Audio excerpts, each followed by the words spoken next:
The story begins at a house where a couple is found dead. The police search for clues and find something even scarier in the basement. A young woman's body buried in a hole. They have no idea who she is, so they name her Jane Doe. Lieutenant Wade and Sheriff Sheldon, who are in charge of the case, find it very strange. There are no signs of a break-in, but the couple looked like they were trying to escape from something. Meanwhile, we meet the Tilden family. They run a morgue and crematorium in their basement. Tommy, the father, and his son Austin work together, along with their pet cat, Stanley. Right now, they are checking the body of a burned victim named Otis while loud rock music plays. When they finish, Tommy asks Austin how he thinks Otis died. Austin guesses it was from smoke, but Tommy explains that Otis was already dead before the fire because of a head injury. Tommy steps out for a smoke, while Austin puts the body away. Just then, he hears a strange noise outside and feels nervous, but it turns out to be his girlfriend, Emma. She got tired of waiting and came inside. Emma is curious about the morgue and asks Austin to show her the bodies. At first, he refuses, but then Tommy walks in and says it's fine. There are 3 bodies. The first is Irene, whose mouth and eyes have been stitched shut.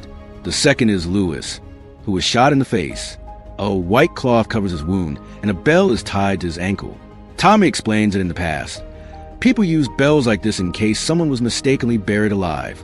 After the tour, Austin and Emma get ready for their date. Just as they step into the elevator, Sheriff Sheldon arrives with Jane Doe's body. Austin notices that Sheldon looks worried. As they leave, Emma realizes that Austin is going to stay and help his father instead of going on their date. He promises to meet her later, and she unhappily agrees. Austin returns and hears that Jane Doe has no fingerprints in the system, so they can't figure out who she is. Sheldon needs him to find out how she died by morning. You didn't have to come back. I know. Tommy and Austin begin their examination. First, they check her body from the outside. Her skin looks perfect, no cuts, bruises, or wounds. But something is off. Her eyes look cloudy and her wrists and ankles seem broken, even though there's no damage outside. They also find traces of peat, a type of soil found in northern areas, even though she wasn't found there. Inside her mouth, they find something even stranger. Her tongue has been cut off and one of her teeth is missing. They also find a thread inside. Send it to the lab. Tommy prepares to cut into her body, but suddenly, the radio starts acting weird. Static noise fills the room, followed by a creepy children's song. Austin quickly changes the station, and Tommy continues. The moment he cuts her skin, something shocking happens. Her body bleeds a lot, as if she had just died. Austin takes a sample of her skin and puts it in the freezer. But when he turns around, he sees blood leaking from the storage bags. As he cleans it up, Tommy makes another scary discovery. Jane's lungs are completely black, but not from smoking. They look like they were burned. Even worse, her heart has deep scars, as if it had been cut over and over again. Just then, a thunderstorm begins outside, and strange noises echo through the building. Austin goes to check while Tommy keeps working. As Tommy cuts deeper, he accidentally slices his own finger. Meanwhile, in the dark hallway, Austin hears something and sees a shadowy figure in the distance. But when he looks closer, there's nothing there. He follows the sound to a vent and peeks inside. What he finds is horrifying. Their cat, Stanley, is covered in blood. Austin quickly pulls him out and rushes to Tommy for help. Realizing there's no way to save Stanley, Tommy makes a heartbreaking choice. He gently places the cat in the cremation chamber and turns on the burner. Afterward, he sits quietly, lost in thought, before telling Austin why Stanley was so important to him. The cat reminded him of his late wife, making its loss even more painful. But despite their grief, they return to work and move on to the next part of the autopsy. Tommy carefully opens Jane Doe's stomach and intestines. Inside, he finds something strange, a flower. After examining it, he realizes it's a poisonous plant that only grows in the northern region. This confirms their suspicion that Jane Doe must have come from there.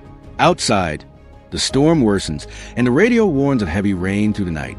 Austin, feeling uneasy, suggests they finish in the morning, but Tommy refuses. He's determined to complete the autopsy.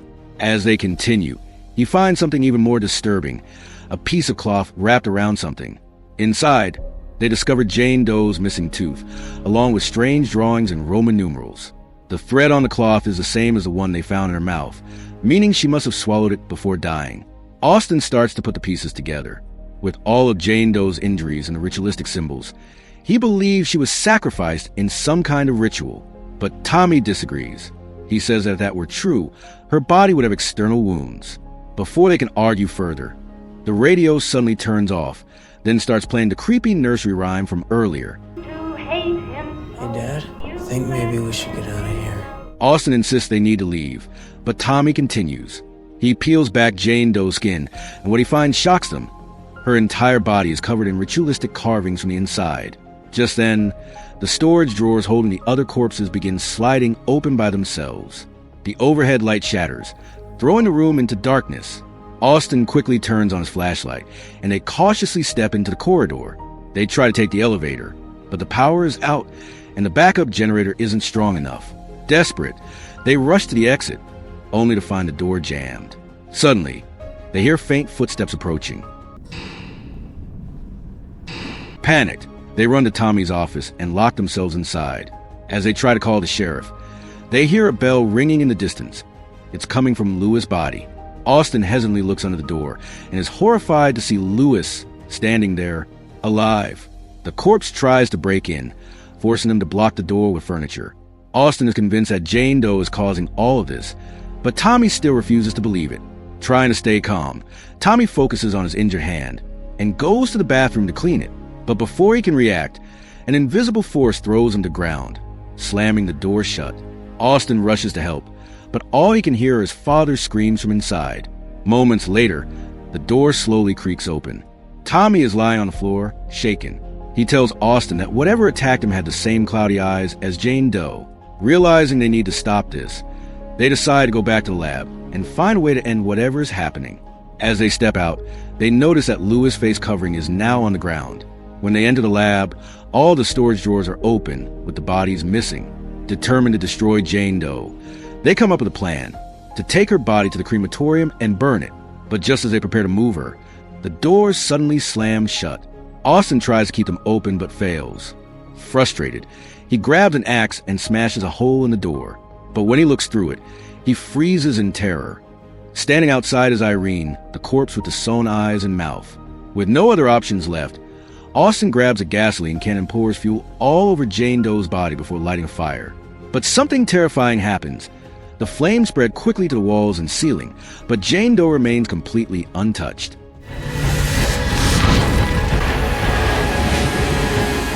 As they struggle to understand what's happening, they hear a sound from the hallway.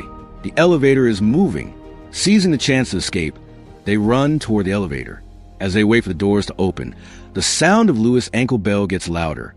The moment the doors open, they rush inside, but the elevator malfunctions and won't close properly. Before they can fix it, Lewis reaches them. Tommy swings his axe at the figure, but instead of Lewis, he hears a soft whimper. When Austin steps out to check, he is horrified. Tommy had accidentally killed Emma. Shocked and devastated, Austin collapses beside her, but Tommy quickly pulls him back into the elevator. Trapped with no way out, they sit in silence. Tommy, exhausted and in pain from his injuries, grieves quietly. Austin, overwhelmed with guilt over Emma's death, struggles to process what happened. But at this point, there's nothing they can do. To comfort his son, Tommy mentions Austin's mother, promising that no matter what, he will always be there for him, more than he ever was for her. Austin suggests they return to the lab to find a way to stop Jane Doe. As they move, thick smoke fills the air, making it hard to see. Before they can react, an invisible force attacks Tommy, knocking him down. Austin helps him up and rushes back to the lab, locking the door behind them. Determined to understand the truth, they proceed with the fourth stage of the autopsy, examining Jane Doe's brain. Shockingly, it's completely intact, as if untouched by time. Curious, they take tissue samples and check under a microscope. What they see sends chills down their spines. Her cells are still alive and moving, even without a functioning heart or organs. Something is keeping Jane Doe from dying. Austin re-examines the cloth they found in her stomach. Looking closely, he realizes the Roman numerals correspond to a Bible verse about the execution of witches. He also sees a date, 1693. The horrifying truth becomes clear. Jane Doe was once a woman accused of witchcraft in the 17th century. However, Tommy disagrees with the idea that she was a witch. He explains that most accused women were innocent, caught in a wave of paranoia. Then, he pieces everything together. The rituals performed on her weren't meant to kill her. They were meant to turn her into something unnatural. Jane Doe had become a force of vengeance, punishing others for the suffering she endured.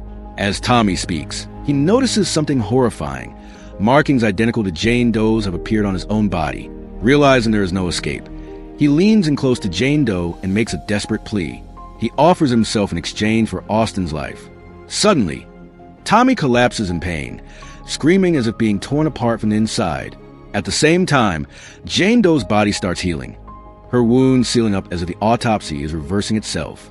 Through the agony, Tommy sees a knife on the floor and begs Austin to end his suffering. With no other choice, Austin stabs him, ending his pain.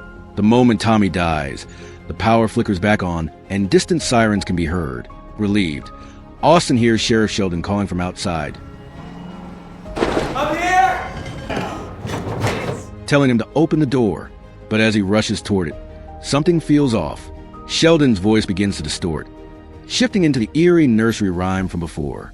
Confused, Austin slowly turns around, only to see his father standing there, his eyes cloudy just like Jane Doe's.